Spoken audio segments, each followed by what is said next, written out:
Local 4 News begins right now with a breaking news alert. And we're following breaking news this morning of a home destroyed after an early morning explosion.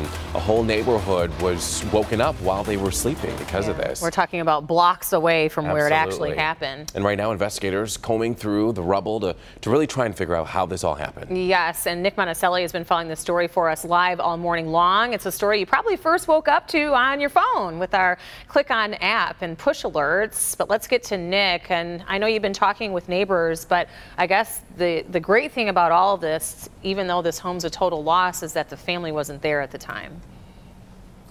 You know, I talked to the husband and wife who have been out here all morning crying, understandably, and I kept reminding them, listen, I know this is a lot to go through, but remember, you're still alive. Everything you've lost can be replaced. Now, their home was right back here where you can see all of those DTE energy crews working, trying to figure out this whole gas thing and how this home likely filled with gas, according to the fire chief. But we're on an opposite side that we have been all morning, and I want to give you a little bit of perspective. You see all these window frames and things that are laying out here?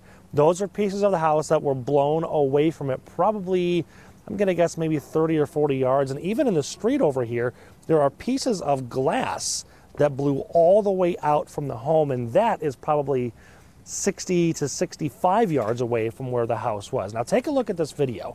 This explosion happened at 3:30 this morning, and this gives you a better idea of what it was like here about 3 hours ago. It has been a rough morning for the work crews and fire crews out here trying to get all of this sorted out and trying to keep everybody safe as they could. Again, the fire chief believes that somehow this home filled with gas and then exploded. Now, what he didn't know was how that happened, but he said because of the pattern, because of all the debris on many different sides of the streets here, he believes that this was a gas explosion. Now, neighbors we've talked to said that they could feel this and hear it for blocks and blocks away. We even talked to one neighbor who said that she was actually dead asleep and it woke her right out of her, jumped out of her bed, and she lives, I think she said, 2 blocks away. But as we mentioned, the homeowners, a couple who have been married for 26 years, they weren't home. Why? Because he had surgery last week. He had some complications, and the wife took him to the emergency room. It's a good thing she did that.